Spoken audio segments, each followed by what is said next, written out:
The Radio Memories Network is brought to you in part by Liberated Syndication, podcast publishing made easy, libsyn.com. That's libsyn.com. Welcome, old-time radio lovers, to the Boxcars 711 Old-Time Radio Pod. I am Bob Camardella, your host, and for the next hour or so, your guide, as we travel back in time, back before TV was, to the golden age of radio. Your Playhouse of Favorites features classic and memorable stories and novels from classic literature. Most of the collection features adventure stories from the 19th century, all of which continue to spark the imagination to this day.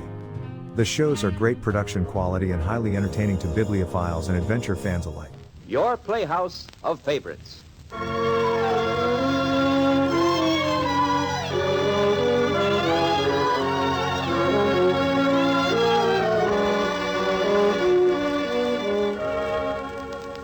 How do you do?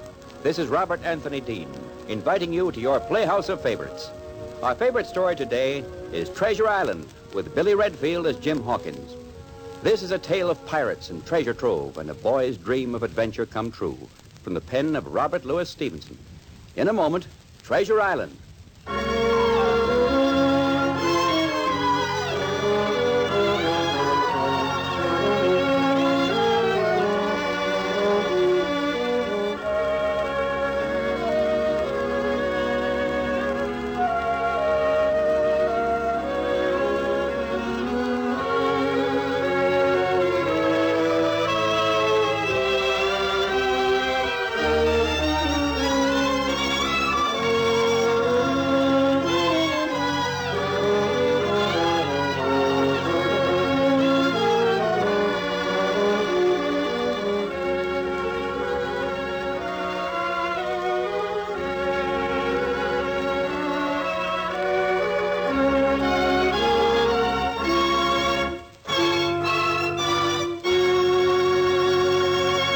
From its place on the shelf of immortal romantic classics, we take down Treasure Island. I,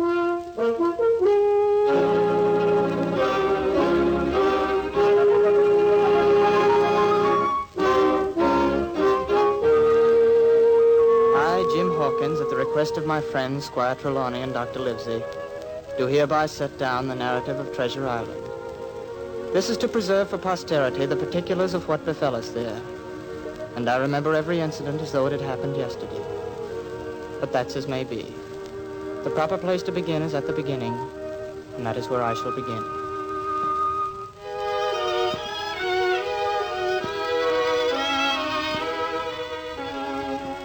My father and mother ran an inn on the English coast called the Admiral Benbow.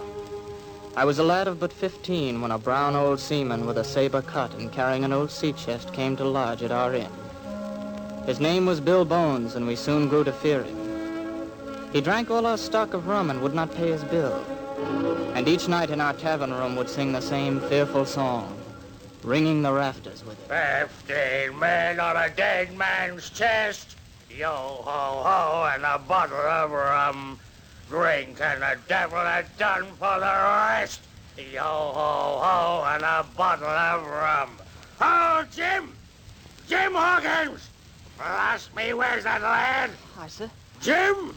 You haven't seen a one-legged devil sneaking about the inn, have you?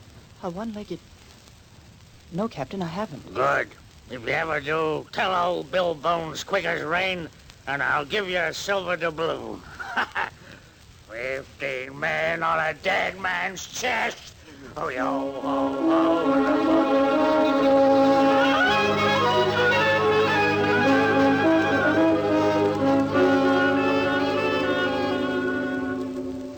My father died a few weeks later, and Bill Bones continued to drink us into poverty.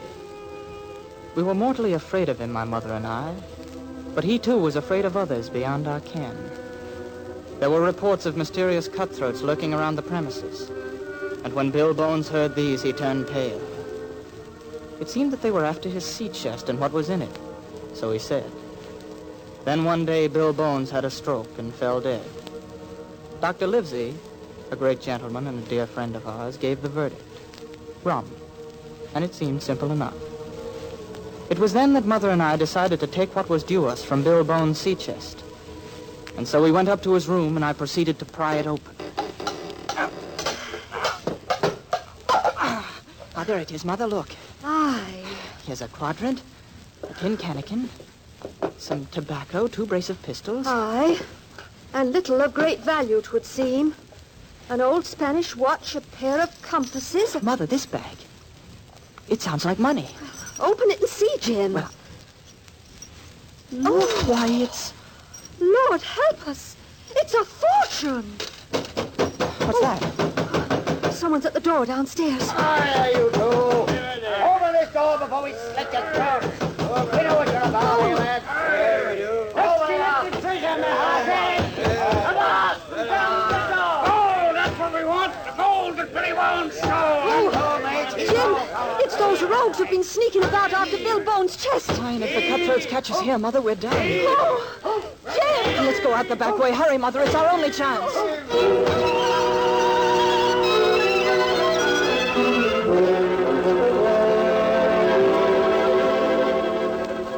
I snatched up the bag of gold, and without being aware of it, a waterproof packet of papers.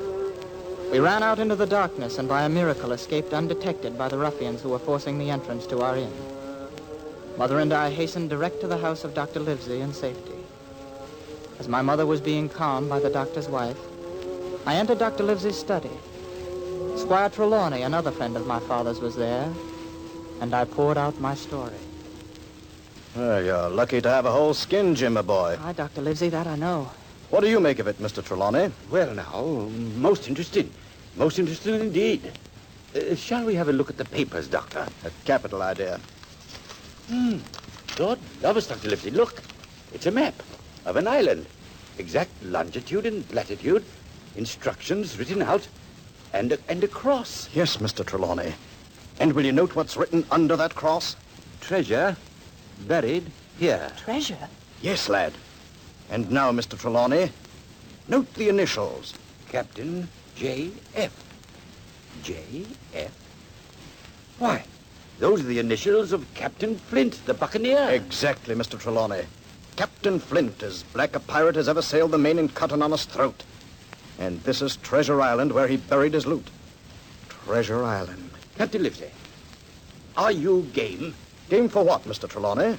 to go after this gold? I'm game, sir. I'm your man. I'll go and so will Jim, won't you, lad? Aye, aye, sir, I will. Livesey, you'll give up your wretched practice at once. Tomorrow I start for Bristol. In 3 weeks I'll have the finest ship there is in all England. The finest ship, sir, and the choicest crew. And young Jim Hawkins here can serve as cabin boy. But there is one man I'm afraid of. Name him, sir. Who is the dog? You, Trelawney. I? Yes. You are a man of many virtues and of but one fault. You cannot hold your tongue. But I tell you this as a friend, Mr. Trelawney. Those bold and desperate rogues who broke into Admiral Bembo tonight have a whiff of this treasure. They know of this map, and they'll move heaven and earth to get it. If they hear of our projected cruise, well... Yes, Livesey. Of course. You're right. In short, all of us must swear ourselves to secrecy. Jim? I won't breathe a word of it, Dr. Livesey. Mr. Trelawney? I'll be as silent as the grave. And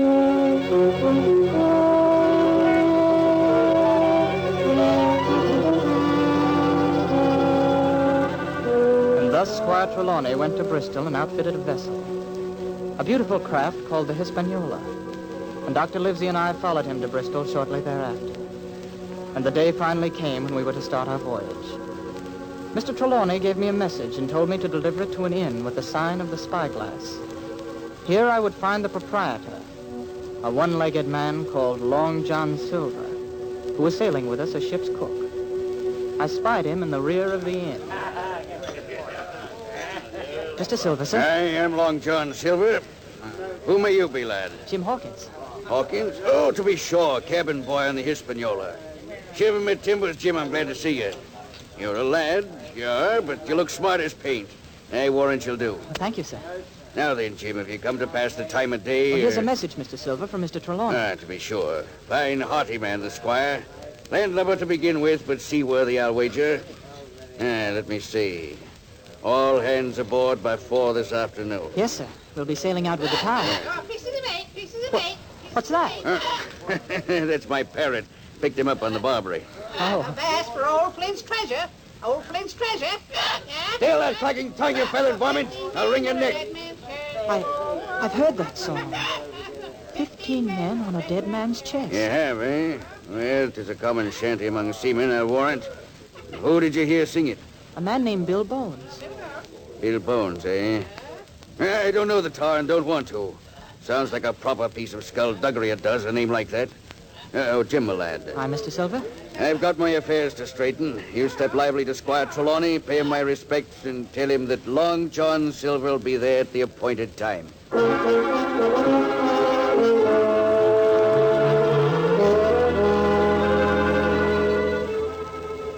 I returned to the ship's cabin and there found Dr. Livesey, Squire Trelawney, and the Hispaniola's master, Captain Smollett. I told them of delivering the message to Long John Silver and jokingly spoke of the one-legged man's parrot. But this did not seem funny to Captain Smollett. That parrot settles it, Mr. Trelawney. What do you mean, Captain Smollett? You've been talking. This is supposed to be a secret voyage with sealed orders. Yet the news is all about Bristol. I assure you, Captain, I've not said a word. It appears that you have, Trelawney, I'm sorry to say. If the parrot knows of the treasure hunt, then he got it from Long John Silver. And it's you who hired the man. Which brings me to a point. I'm a plain man and I speak plain. I don't like this cruise and I don't like the crew you've signed on, Mr. Trelawney. I'll stake my reputation. There's many a cutthroat among them. Further, this is a hunt for treasure and the secret's been blabbed about so that every man before the mast knows it. You take gold and desperate men and they strike sparks. In short, gentlemen, there's a foreboding of trouble aboard and plenty. I differ with you, Captain Smollett. Take this man, Silver, now. There never was a more upright man. I'll not argue the point. I don't even know the man. But I sure smell mutiny before I begin, and I'm not the man to avoid proper precautions. What do you suggest, Captain Smollett? First, Dr. Livesey, we'll keep that map of the island locked and safe. Second, we'll shift the arms and powder to a hideaway under my cabin. Third, we'll keep a sharp weather eye out for treachery. Oh, you're seeing ghosts in the dark, Captain. I tell you, the crew is of good quality and honest timber. I'm captain of this cruise, Mr. Trelawney, and I'm responsible for the safety of this ship and the life of every man jack aboard her. You'll either allow me to take those precautions or I resign. Very reasonable, Captain. And speaking for Mr. Trelawney and myself, we agree.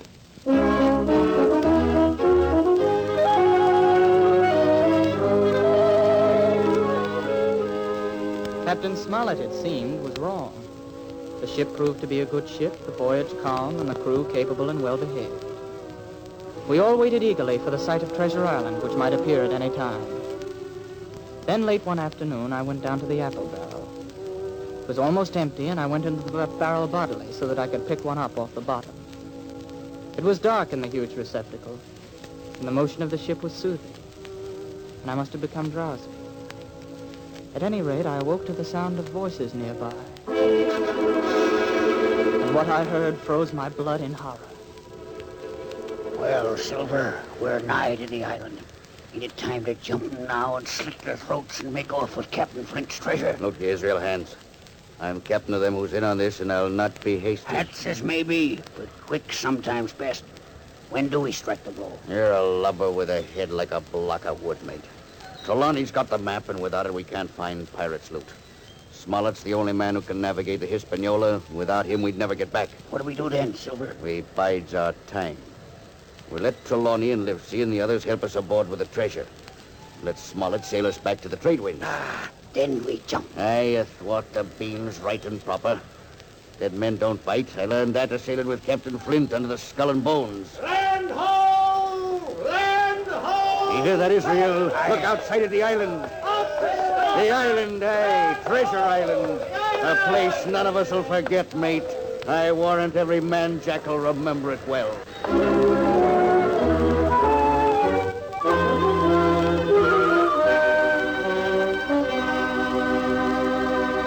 The curtain falls on Act One of Treasure Island, a presentation of your Playhouse of Favorites.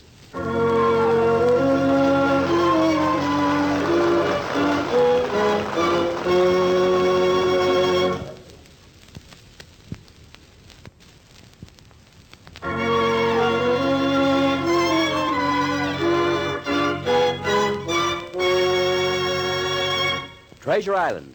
The curtain rises on Act Two.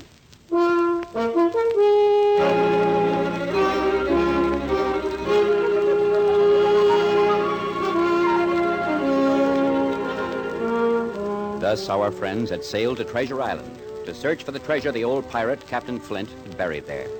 And it was just as they sighted the place that Jim Hawkins overheard a conversation that froze him with horror.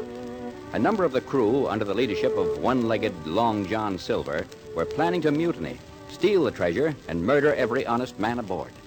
There were pirates aboard, and Silver himself, who had seemed as honest as the day was long, had sailed with the infamous Flint himself. Jim goes on with the story. The moment the two cutthroats went away, I hastened down to the captain's cabin and broke the news. They were shocked, but they rose to the emergency. I must confess I've been a fool, Captain. 'Twas I who signed these blackguards aboard. Aye, but in truth I was fooled too, Mr. Trelawney. I never saw a crew so well behaved. I never saw a sign of mutiny during the whole voyage. If I had, Well, where do we go from here, gentlemen? Well, as Jim tells us, they won't do anything immediate. We know their plans, and perhaps we can strike ourselves. We know that we can count on a few of the honest hands aboard, too. The main thing now is to keep a sharp lookout for tricks.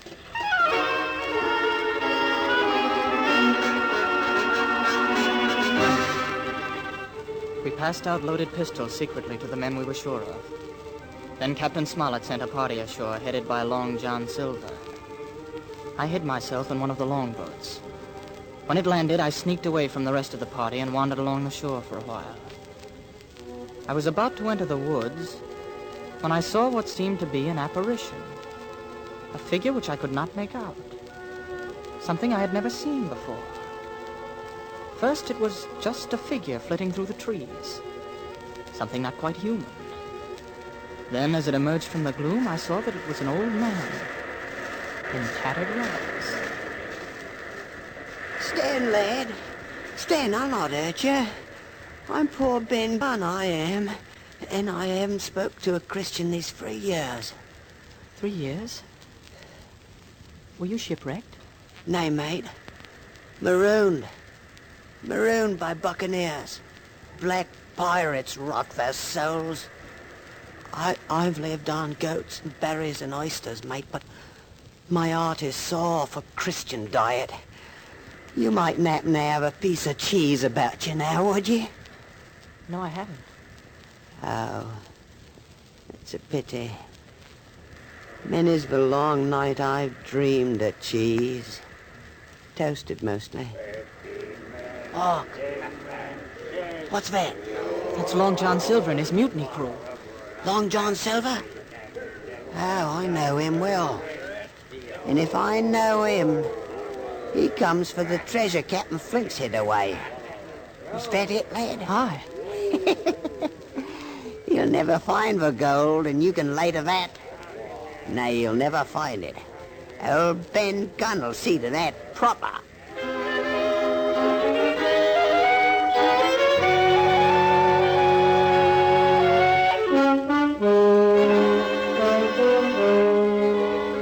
I told Ben Gunn the full story, and he agreed to help us in every way he could.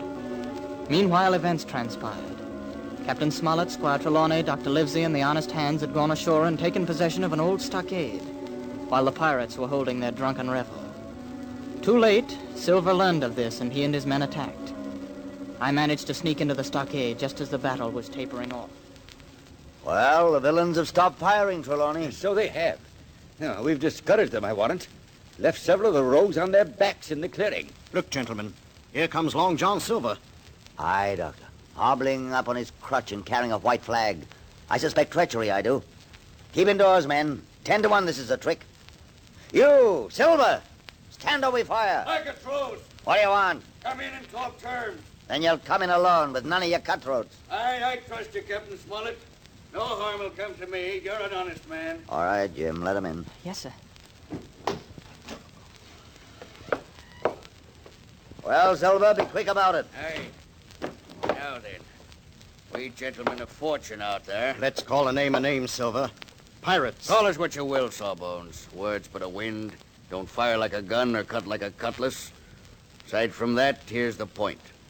We've got the ship's stores, and you've lean provisions. Inside of 3 days, you'll starve. Well, why don't you wait and starve us out then? To tell you the truth, Captain Smollett, I'm a humane man. Hey, but you've misjudged me cruelly. Oh, come to the point, Buccaneer. You've a proposition, else you wouldn't be here. In truth, I have. It's this. My hearties out there have had enough bloodshed. They're impatient to go treasure hunting, Captain.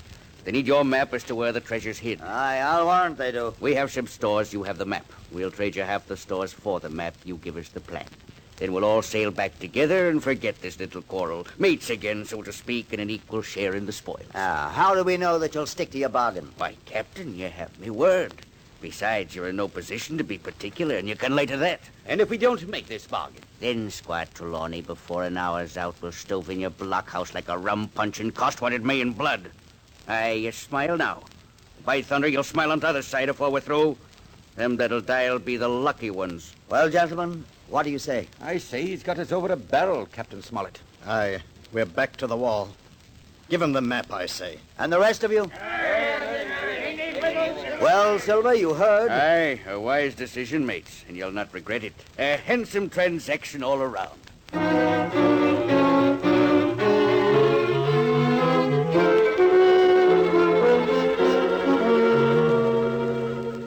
The moment they got the map, the pirates lost all interest in the stockade. They immediately set out to find the treasure Captain Flint had hidden years ago. I followed them through the woods close by, for I had a rendezvous to make. And I heard Long John Silver rehearse the progress they had made. Well, lads, we're hot on the scent now. He'll be rolling in doubloons for you through. Now, look, you mates. First of all, according to this Flint's map here, we found the tall tree on Spyglass Shoulder bearing a point to the north and northeast. Then, east-southeast and by east, 10 feet to the trend of the east hummock, and then 10 fathoms south of the Black Crag with a face on it. We found it. Then, according to this plan, the treasure should be hid by that tall tree standing in the thicket. Silver. Fast, mates. What's that?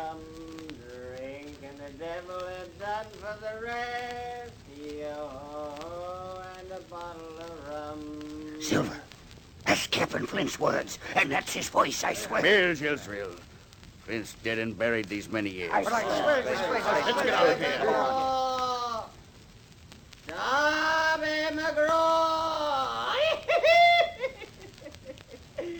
Bring the rum, Darby, or I'll choke you with a Jolly Roger and feed you to the show. That's Flint, I tell you, or it's the ghost of Flint. Darby McGraw was his cabin boy. This cursed island is habited by spirits, Silver. We'd best leave easy and gentle. Belay there, shipmates. There's 700,000 pounds through that thicket by yon tall tree. And I'll not be beat by man or devil to get that gold. Now, fast, Silver. Don't you be crossing any spirit. What say, my hearties? Shall we fly in the face of the beyond? Now then, lads, let's think this out. Yon voice was no spirit now. Didn't you hear the voice echo? Now then, no man ever saw a spirit with a shadow. No man ever heard a spirit's voice echo. Stands to reason that some man out there's trying to put the fear in us. But are we afeard of any man? No. Then hold, lads. The treasure over there by that tall tree. Thousands of pounds, thousands of them. Doubloons and guineas and pieces of eight.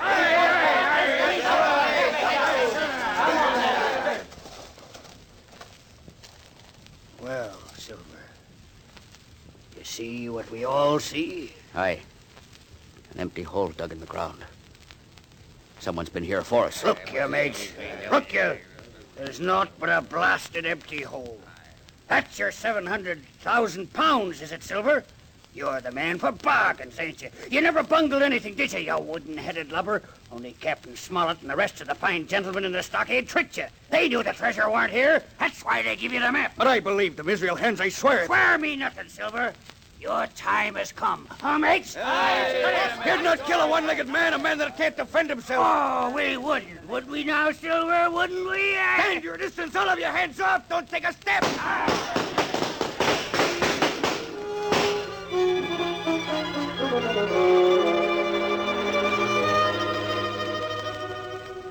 While the pirates fought among themselves, Ben Gunn and I quickly made for the vessel where the rest of our party was waiting with the treasure safely in the hold. It was Ben Gunn who had dug it up and hid it elsewhere until we could take it aboard. And to Ben Gunn we gave the biggest cheese on the whole ship. and he was the happiest man in the world. We set sail, leaving the pirates marooned on the island.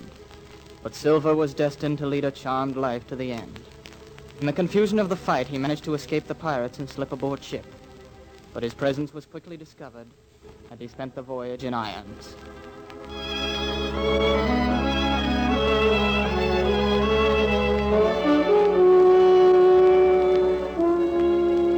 It was many months later that I again came to the Admiral Benbow Inn where I was born. And there was my mother waiting for me, glad to see me as I knew she would be. I held her close and kissed her joyful tears away. And as I did so, I told her that we were rich. Rich beyond our dreams, for now we could close the Admiral Benbow Inn and open another. A new inn, 20 times the size of the Admiral Benbow. The picture I painted was reflected in her eyes. A fine place with beautiful appointments. And we built it as she saw it. And we named it, yes, we named it, Treasure Island.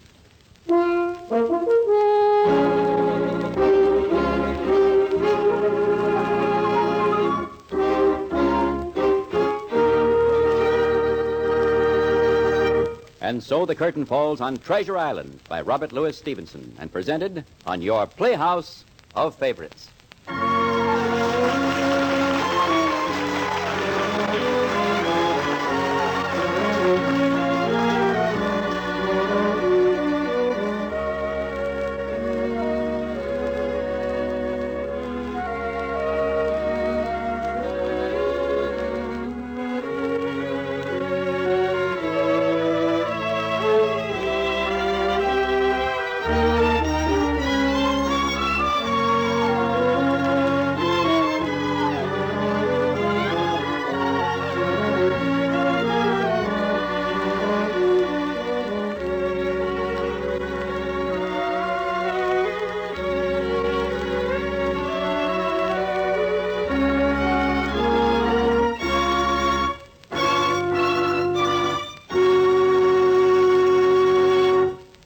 This is Robert Anthony Dean, reminding you that front row seats are reserved for you the next time our curtain rises on another romantic classic, presented for your favorite listening pleasure by your Playhouse of Favorites.